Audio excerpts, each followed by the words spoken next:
हमारे शास्त्र वर्णन करते हैं कि दरवाजे पर नींबू और मिर्ची क्यों टांगा जाता है। दुकान के बाहर, घर के बाहर नींबू मिर्ची क्यों टांगते हैं? क्योंकि लक्ष्मी और दरिद्रता, इन दोनों देवियों को भगवान विष्णु का वर है कि ये प्रतिदिन भूमंडल पर विचरण करने के लिए जाएंगी। प्रतिदिन, रोज, प्रतिदिन लक्ष्मी और दरिद्रता दोनों भ्रमण के लिए निकलेंगे। और जिसके घर में मिष्ठान रखा होगा, उसके घर में लक्ष्मी मीठा खाने के लिए अंदर प्रवेश कर जाती है। और नींबू और मिर्ची दरवाजे पर इसलिए बांधते हैं कि दरिद्रता हमारे घर में प्रवेश ना करे, वो दरवाजे से खाकर ही चली जाए। दरवाजे से। एक बात बहुत ध्यान रखना, जिसके घर में फ्रिज में, डलिया में या रसोई घर में नींबू और मिर्ची ये दोनों एक ही जगह रखे रहते हैं, उसके घर में कभी शांति नहीं रहती है। सास बहू का, ननंद भाभी का, भाई भाई का, परिवार में कुछ ना कुछ क्लेश जरूर ही होगा। 4 दिन अगर अच्छे निकल गए तो 5वें दिन क्लेश का जाएगा। 5 दिन अच्छे निकल गए, 6ठा दिन क्लेश का जाएगा।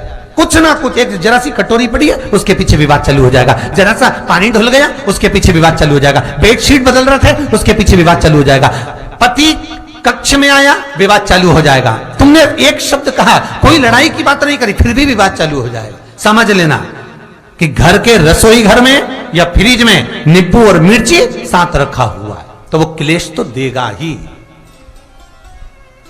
पंडितों से पूछोगे, ज्योतिषाचार्यों से पूछोगे, वो कहेंगे मोती पिना दो, कोई कहेगा पितृदोष हो गया, कोई कहेगा काल सर्प दोष हो गया, कोई कहेगा वास्तु दोष हो गया, पर वो आपको ये नहीं बताएंगे कि नींबू और मिर्ची एक डलिया में रखा हुआ है।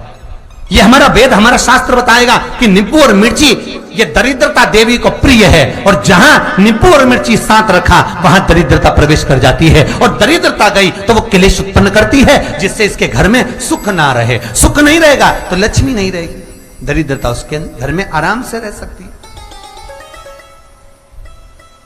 अब बहुएं कहीं किसी से पूछ रही, सास किसी से पूछ रही, हमारे घर में शांति नहीं, हमारी बहू बहुत अच्छी थी, पहले बहुत क्लेश करती है, हमारी सास बहुत अच्छी थी, बहुत क्लेश करती है, घर में विवाद इतना ज्यादा होता है। गुरुजी, जरा सी बात के पीछे विवाद होगा इतना बड़ा फैल जाएगा, पति पत्नी में जरा सी बात होगी इतना बड़ा फैलाना हो जाएगा, बच्चों को थोड़ा सा समझाओ इतना बड़ा फैलाना हो जाएगा। कारण क्या है? उसका कारण है तुम्हारे घर में जरूर एक डलिया के अंदर नींबू और मिर्ची या फ्रिज के एक बॉक्स के अंदर नींबू और मिर्ची रखा हुआ है, उसका क्लेश तुम्हारे यहां रहेगा ही, सदा रहेगा। इसलिए महाराज नींबू मिर्ची दरवाजे पर टांगा जाता है, बाहर संग नहीं, बाहर जाए। एक बात बहुत सुंदर है,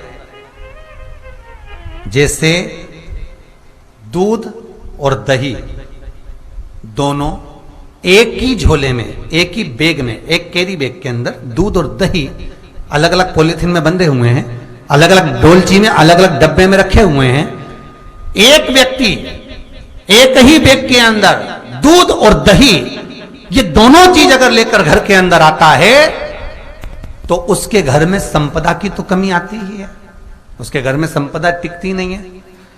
घर में अगर लाख रुपए रखे हैं तो 3 दिन या 4 दिन के अंदर वो पैसा वापस जाना है। दही और दूध अगर एक ही साथ आया है, एक ही व्यक्ति एक ही झोले में, एक ही बैग में, एक ही कैरी बैग में अगर लेकर आया, उसी तरह नींबू और मिर्ची का भी क्रम है महाराज। कई सब्जी वाले उसको एक साथ बांध देते, नहीं नहीं, नींबू भले अलग बैग में डाल लो, पन्नी में अलग बांधकर या झोले में अलग बांधकर मिर्ची रख लो, वो चल जाएगा, पर एक साथ अलग हो। मेरे को मालूम है दरिद्रता कि तेरे को खट्टा और तीखा पसंद है, इसीलिए महाराज हमारे हिंदू धर्म में बेटी की विदाई में 4 चीजें नहीं दी जाती। बेटी की विदाई में 4 चीजें नहीं देते। पहली झाड़ू, दूसरी सुई, तीसरी चलनी और चौथा अचार की बरनी। ये बेटी के कन्यादान में, बेटी की विदाई में नहीं देते। बड़ी दे दो, पापड़ दे दो, ये चल जाएगा, पर बेटी की विदाई में, बेटी के कन्यादान में ना तो झाड़ू जाएगी, ना सुई जाती है, ना चलनी जाती है, ना अचार की बरनी जाती है। और मेरा निवेदन है, अगर बेटी को तुम्हारे घर का, तुम्हारे हाथ का अचार कितना भी पसंद हो और बेटी के मम्मी बना के दे रहे, नहीं, मत देना, क्योंकि बेटी तन, मन और धन, ये 3 चीजों से दुखी रहेगी। अगर मां ने अचार दे दिया तो बेटी के घर में या तो तन से दुखी रहेगी, या मन से दुखी रहेगी, या धन से दुखी रहेगी। बेटी को ये 3 दुख तो रहेंगे ही। कई लोग तो अपनी बहू से कहते हैं, बेटा तू मायके जा रही, तेरी मम्मी के हाथ का अचार अच्छा लगता है, लिया ना बांध के। अब उनको कौन समझा? तुमने तो कह दिया बांध के लिया ना, पर उसको समझो तो सही, क्यों नहीं लाना है? नहीं। महाराज, दरिद्रता देवी को क्रोध आ गया। लक्ष्मी जी के साथ नारायण जाने लगे तो लक्ष्मी जी बोली, रुको प्रभु, मेरी बहन पीपल के पेड़ के नीचे बैठी है, आप कृपा करो। भगवान विष्णु ने कहा, सुनो लक्ष्मी, लक्ष्मी और नारायण इस पीपल के वृक्ष के नीचे आकर दरिद्रता देवी से मिले हैं। 7 दिन तक, पूरे सप्ताह पीपल के वृक्ष के नीचे लक्ष्मी और नारायण का वासा होगा। जो पीपल के वृक्ष के नीचे आकर दीप जलाएगा, पूजन करेगा, पाठ करेगा, उसको संपदा की प्राप्ति होगी। इतने में दरिद्रता देवी खड़ी हो गई और दरिद्रता ने कहा, वाह नारायण वाह, क्या बात है आपकी, पीपल के वृक्ष के नीचे तुम मिलने के लिए आए, मैं तो पहले से बैठी थी। 7 दिन तुमने अपने कर लिए, इसमें 1 दिन मेरा होगा। भगवान ने कहा, कौन सा? तब दरिद्रता देवी कहती है, रविवार का दिन पीपल के वृक्ष के नीचे ये दरिद्रता देवी विराजमान रहेगी। अगर रविवार के दिन कोई पीपल के वृक्ष के नीचे आएगा तो उसके साथ दरिद्रता देवी उसके घर में प्रवेश करेगी। इसलिए शास्त्र रीति में भगवान विष्णु ने उसी समय पलटवार करते हुए कह दिया, अरे ओ दरिद्रता सुन, पीपल के वृक्ष के नीचे अगर कोई रविवार को आया और कोई पूजन की सामग्री लेकर आया, हाथ में कुछ ना कुछ उसके हुआ, खाली हाथ आया, तो तू उसके घर में प्रवेश करेगी। और अगर भरा हुआ हाथ रहा तो तू उसके यहां प्रवेश नहीं कर सकती। ठीक है प्रभु, वचन दे दिया भगवान ने। इतने में दरिद्रता देवी भगवान विष्णु से बोली, प्रभु, सारे देवताओं के पीछे अधर्म बैठा हुआ है,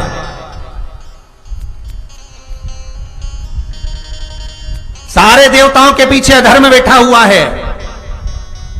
दुख और दरिद्रता कहां जाकर बैठे, आप स्थान बता दीजिए। आपको अब भी कहा कथा में कि देवताओं के पीछे, देवियों के पीछे, पीठ के भाग में अधर्म का निवास है, आगे धर्म का निवास है। इसलिए मंदिर में अग्रण्य प्रणाम करना चाहिए, आगे क्यों, पीछे नहीं। दरिद्रता देवी कहती है, ये दरिद्रता और दुख कहां जाकर बैठेंगे, आप वर दीजिए। भगवान विष्णु ने कहा, ये भी तेरे लिए है, तू लक्ष्मी की बहन है, मांग ले, तुझे कहां बैठना है, कहां रहना है। दरिद्रता देवी कहती है, जिस घर में स्त्री दोपहर में सोती होगी उसके घर में दुख और दरिद्रता दोनों जाएंगे। जिनके घर में कांटेदार पेड़े लगे होंगे, पौधे लगे होंगे, उनके घर में दुख और दरिद्रता दोनों जाएंगे। जिनके घर में रात्रि में बासी बर्तन पड़े रहेंगे, उनके घर में दुख और दरिद्रता दोनों जाएंगे। भगवान विष्णु बोले, ठीक है। इतने में दरिद्रता देवी बोली, सारे देवताओं में प्रथम मान्य होने वाले श्री गणेश जी महाराज के पीठ के पीछे कोई नहीं बैठा, अधर्म नहीं बैठा। आप हमें वर दो कि दरिद्रता और दुख गणेश जी के पीठ के पीछे विराजमान होंगे, पृष्ठभाग में दरिद्रता और दुख दोनों रहेंगे। वर दो आप।